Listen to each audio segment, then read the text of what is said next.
इटावा में घटना हुई है सर, उस पर तमाम राजनीतिक को पीटा गया। एक यादव कथावाचक को सर उसकी छुट्टी भी काटी गई, सम्मानित भी किया गया और ऐसे पेशाब भी छिड़का गया, क्या कहेंगे? जो भी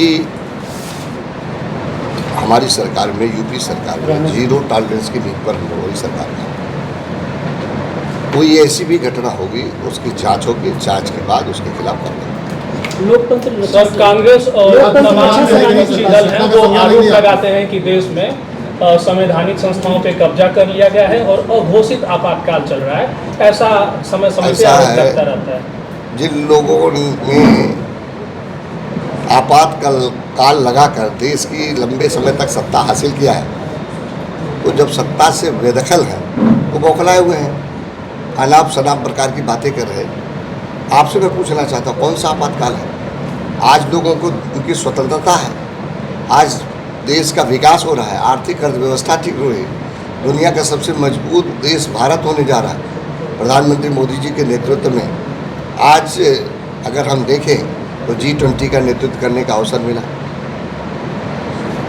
आज अगर हम देखें तो हमारी आर्थिक अर्थव्यवस्था, हम जो है 11वें नंबर पर थे, आज चौथे पे आ गए, अब तीसरे पे आने वाले हैं। विकास की गति, विकास की स्पीड बहुत तेज़ी के साथ आगे बढ़ी है। आज हर गांव में भी उनको बेहतर सुविधा दिया जा रहा है, चाहे वो किसान हो, गरीब कल्याण की योजनाएं चल रही हैं। तो कौन सा आपातकाल चल रहा है? ये जो उनके कुकृत्य हैं उसको ढकने के लिए, वो जनता न जान सके, उजागर न हो सके, इसके लिए तमाम प्रकार के वो लोग आरोप लगाते हैं। आपातकाल के बंदियों को क्या सरकार फायदा दे रही है? नहीं दे रही है, उनको पेंशन दे रही है। सर ये तो सपा सरकार का उनको योजना पेंशन दे रहे हैं, हमारी सरकार ने भी बढ़ाया, बढ़ोतरी भी हुई है। बढ़ोतरी भी हुई है, ऐसा नहीं है साहब, और हम उनको सम्मान कर रहे हैं। हम तो बढ़ोतरी समाजवादी किया पार्टी सरकार थी तो कोई आयोजन इस तरह से नहीं करते। हम तो देश भर में आयोजन कर रहे हैं, उनको सम्मानित कर रहे हैं और इस आपातकाल के बारे में आने वाली पीढ़ी को बताना चाहते हैं कि ये क्या था कांग्रेस का। और आज अगर समाजवादी पार्टी की बात करें तो आज समाजवादी पार्टी उसी कांग्रेस की गोद में बैठी है जिन्होंने आपातकाल लगाया। खुद समाजवादी पार्टी के नेता मुखिया मुलायम सिंह यादव जी जेल में रहे, तो वो आज उनके गोद में बैठे हुए।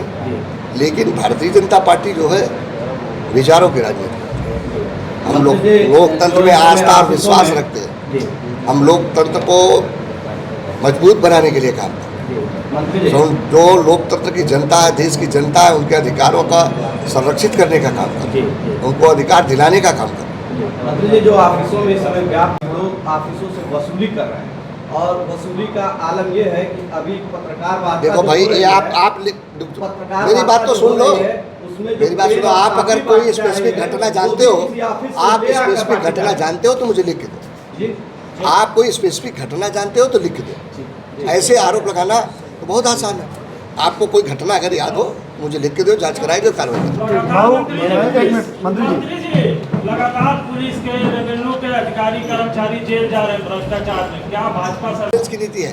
हम कार्रवाई कर रहे हैं, हम कार्रवाई कर रहे हैं, हम किसी को बख्श नहीं रहे, हमारी सरकार किसी को बख्श नहीं। जो जनता के साथ ठीक व्यवहार नहीं करती, जनता के अधिकारों का हनन करने का काम करे, हम सर मऊ बीएसए के भ्रष्टाचार को दिखाया गया, 6 पत्रकारों में मुकदमा दर्ज कर दिया गया, न भ्रष्टाचारी खिलाफ हुआ, बीएसए को कोई एक्शन नहीं लिया गया। आप लोग सर भ्रष्टाचारियों पर